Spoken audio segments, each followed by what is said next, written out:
here, take a number. I was lightning before the thunder.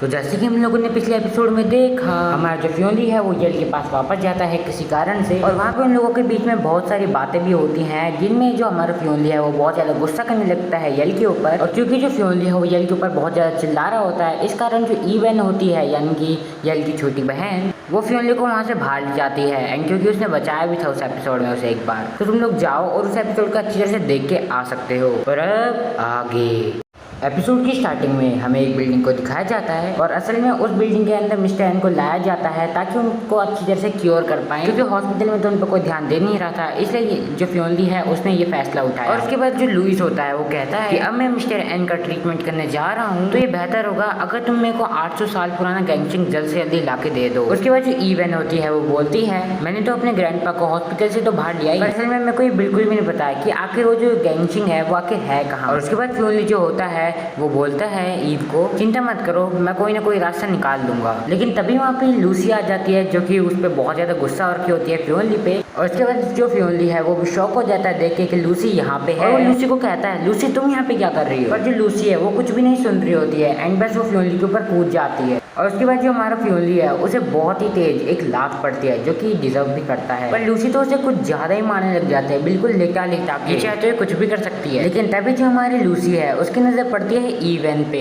And उसकी तरफ देखती है बहुत ही खतरनाक मूड में। उसके बाद लूसी कहती है, याद रखना छोटी बच्ची, ये फ्योनली मेरा है और अच्छा होगा अगर तुम इससे दूर ही रहो। तो फिर हमें ऐसे दिखाया जाता है जैसे बहुत ज्यादा शांति है, पर पता है ना शांति कब होती है, बाहर शांति होती है लेकिन अंदर तो बिल्कुल ही घमासान युद्ध चल रहा है, जिसमें पहले ईव बोलती है, अरे वो ये तुम्हारा कैसे हो गया फ्योनली, इसने अभी भी यल से शादी कर रखी है। और तब लूसी कहती है, अच्छा तो तुम ही हो यल की वो छोटी सिस्टर। फिर ईवन बोलती है, अगर इनका डिवोर्स हो भी गया ना तो तुम्हारा कोई भी चांस नहीं है तुम्हारा फ्योनली से शादी करने का। लूसी कहती है, ये तो वक्त ही बताएगा, कहीं तुम्हारा ये तो प्लान नहीं है कि तुम अपनी ही बहन का पति छीनो। और दोनों की दोनों ही बहुत ज्यादा ऐसी तैसी वाली बातें कर रहे होते हैं जो तुम स्क्रीन पॉज करके भी पढ़ सकते हो। मामले तो बहुत गंभीर है, लेकिन यहाँ पे एक बंदा है जो बहुत ज्यादा खुश हो रखा है, लगता है 12 नंबर की जूती पड़ने के बाद भी अभी तक इसका मन नहीं भरा है। और उसके बाद क्लियर भी बोलती है, आखिर तुम उन्हें स्टॉप क्यों नहीं कर रहे हो, मैंने कभी नहीं सोचा था कि दो वुमेन्स मिलकर फाइट करेंगे। कभी कभी तो मेरा भी मन नहीं करता है ऐसी सीरीज को एक्सप्लेन करने, अब से आगे करेंगे तो फाइटिंग एंड अच्छी वाली करेंगे। यहाँ पे बस कमेंट में भी ठहर के लोग आते हैं जो कि कहते हैं समझ जाओ बस तुम। और फ्योनली कहता है, अगर वो मेरे लिए लड़ रही है तो आखिर मैं उन्हें रोकूं क्यों। एंड फुल ऐश कर रहा होता है वहाँ पे बैठ के, और इस बंदे की हरकतें देख के क्लियर भी बिल्कुल ही उसकी भी शक्ल बन जाती है भाई साहब। लेकिन वहाँ पे तभी क्लियर आ जाती है जो कि कहती है, अब यहाँ पे क्या हो गया मैडम जी, ज्यादा कुछ नहीं हुआ है, बस आपके बंदर ने यहाँ पे बहुत सारे कांड कर दिए। उसके बाद फ्योनली बोलता है, यल एन अब तुम्हें यहाँ पे कौन ले आया। और यल कहती है, मैं यहाँ पे तुम्हें कुछ गैंगचिंग देना चाहती हूँ और उसी को देने भी आई हूँ। फिर यहाँ पे उसका भी मुंह बन जाता है, मतलब ये क्या चीज़ है, फ्योनली चप्पल मारो उसे, मतलब माहौल बन रखा है सड़ी हुई शक्ल का। लेकिन बस एक ही बंदा है जो यहाँ पे कूट कूट के हंस रहा है। और उसके बाद हमें नेक्स्ट सीन दिखाया जाता है जहाँ पे वो लोग मिस्टर एन के आमने सामने खड़े हुए होते हैं। उसके बाद जो हमारा फ्योनली है वो चौंक जाता है और कहता है, क्या तुम मजाक कर रही हो, ये कौन सा गैंगचिंग तुम ले आई, मैंने तो तुम्हें बोला था 800 साल पुराने वाला लाना, तुम ये कौन सा वाला ले आई। और हमारी जो यल होती है वो कहती है, असल में मैं उसे ढूंढ नहीं पाई थी। और वो ये भी कहती है, मैंने उसे पूरी की पूरी MCT में ढूंढा और बस मेरे को 100 साल पुराना वाला गैंगचिंग। और तब हमारा फ्योनली बोलता है लुइस को, क्या इससे कुछ होगा। और तब लुइस कहता है, हाँ ज्यादा से ज्यादा ये मिस्टर एन को जीवित रख सकता है, लेकिन इससे ज्यादा बिल्कुल भी नहीं, मतलब वो जिंदा रहेंगे लेकिन हिल डुल नहीं पाएंगे। और वो ये भी कहता है, सिर्फ 500 साल पुराना गैंगचिंग ही उन्हें बचा सकता है, और जितना ज्यादा हम वेट करेंगे उतनी ज्यादा इनकी कंडीशन जो है वो और भी ज्यादा बदतर होती जाएगी। और तब फिर फ्योनली कहता है, अब बस बहुत हो गया, लगता है फिर से बहुत सारे कांड होने वाले हैं गाइस, तो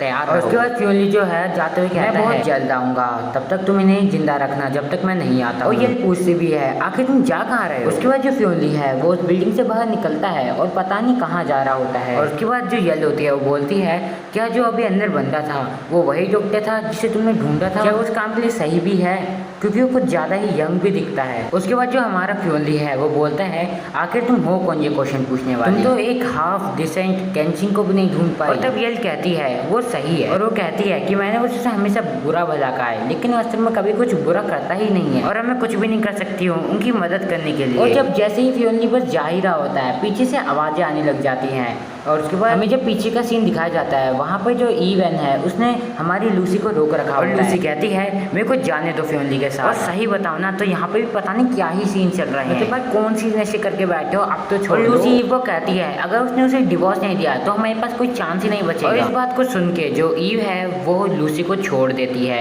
देख रहे हो तुम लोग। तब फिर लूसी जो है उसके बाद वो अब उससे ईव को पकड़ने लग जाती है। उसके बाद जो फियोनली है वो गाड़ी के अंदर बैठ जाता है, दोनों चिल्लाती है रुक जा, हम बहुत ही जल्द आ जाएंगे और हमारे पास कुछ चीजें हैं जिनका हमें ख्याल रखना। और जो यल है वही सोचती है तो मेरे से अच्छी तरह से बात करता है और मेरे से अच्छी तरह से बातें करता है, गुस्सा होके नहीं। क्या ये सच में मेरे को नफरत करता है उतना ज्यादा जितना मैं सोचती हूँ। और उसके बाद हमें नेक्स्ट सीन में दिखाई जाती है एक और बिल्डिंग जो कि असल में एन ग्रुप्स कंपनी की होती है। और उसके बाद येलन बोलती है मेरे जो थर्ड अंकल है वो इंचार्ज है मेरे ग्रैंडपा के सारे बर्थडे गिफ्ट्स के। वाह, मतलब ऐसी भी नौकरियां होती है क्या। छोड़ो आगे बढ़ो। और येलन ये भी कहती है कि मैंने उनसे पूछा था 800 साल पुराने वाली गेंशिन के बारे में और उन्होंने बोला कि उन्होंने वो फेंक दिया। तब फियोनली कहता है फेंक दिया, उन्हें पता भी है उनसे भी महंगी है वो चीज़, ज़्यादा रेयर है, वो सबसे ज़्यादा मतलब कॉस्ट में भी आती है। और उसके बाद वो उस पर मतलब गुस्सा भी करने लग जाता है हमारा फियोनली यल के ऊपर। उसके बाद जो यल होती है वो कुछ चीज़ें सोचने लग जाती है। और उसके बाद जो हमारी यल होती है वो बोलती है किसी ने मेरे को बताया था कि जो कैंशिंग है उसे छुपाया गया है ऑफिस में, वो भी और जो सिक्योरिटी सिस्टम है वो फेशियल रिकॉग्नाइजेशन का इस्तेमाल करते हैं। उसके बाद फियोनली बोलता है समझ गए, अब मैं अंदर जाऊंगा और उस कैंशिंग को बाहर लेके आ जाऊंगा और तुम यहाँ पे बाहर खड़े रहना और देखना कि कोई आ ना जाए। और उसके बाद यल जो होती है बोलती है क्या तुम सही में समझ गए। उसके बाद हमारा फियोनली बोलता है तुम बस रुको और देखो। उसके बाद जो हमारा फियोनली होता है वो अंदर जाता है ऑफिस के और वहाँ पे देखने लग जाता है। उसके बाद एकदम से जो फियोनली है उसकी आंखें चमकने लग जाती है जैसे उसे कुछ मिल चुका है। उसके बाद वो अपनी बहुत सारे औजार निकालता है और उसी से बस खुश हो रहा होता है। और उसके बाद वो क्लियर से बोलता है क्या मेरे को यहाँ पे कोई ऑप्शन चूज करने के लिए मिलेगा, और अगर मेरे को कोई ऑप्शन चूज करने के लिए नहीं मिलता है तो मैं इसे अपने आप से ही खोल दूंगा। और उसके बाद जो हमारा फियोनली है वो बस क्लियर को अपनी मनगढ़ंत कहानी बता रहा होता है कि मैं बहुत ही ज़्यादा अच्छा हूँ ऐसे लॉक्स को खोलने में एंड मैं बिल्कुल सेफ तरीके से खोलता हूँ, और बस अपनी बड़ाइयाँ कर रहा होता है कि मैं तो ये हूँ मैं तो वो हूँ। और वो बेसिकली लास्ट में एक शब्द कहता है वो होता है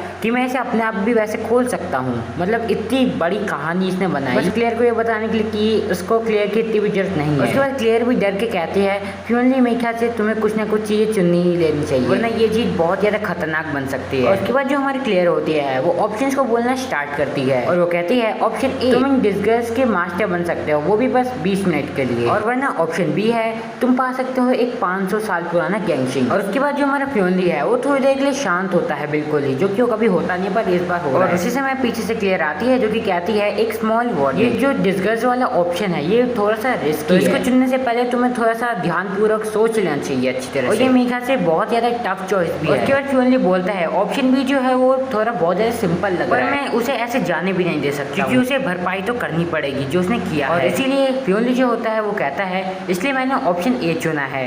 और वो कहता है चलो अब मेरे को इनका डिस्गस बना दो। और उसके बाद क्लियर बोलती है फियोनली ने अपनी चॉइस जो है वो चुन ली है, सो अब बस तुम्हारे पास 20 मिनट है तो जल्दी से जल्दी जो तुम्हें काम करने हैं वो कर लो। और उसके बाद जो हमारा फियोनली है वो स्कैनिंग वाली जो अनलॉक था उसके पास जाता है। उसके बाद उस मशीन में से आवाज आती है सिक्योरिटी सिस्टम स्कैनिंग, आपकी आइडेंटिटी अब पता लग चुकी है तो अब ये अनलॉक होने वाला है। और यहीं पे हमारा एपिसोड खत्म हो जाता है। एंड अगर आज की वीडियो पसंद है वीडियो को लाइक करो, चैनल को सब्सक्राइब करो। बाकी मिलता हूँ तुम लोगों से अगली वीडियो में, तब तक के लिए पीस out.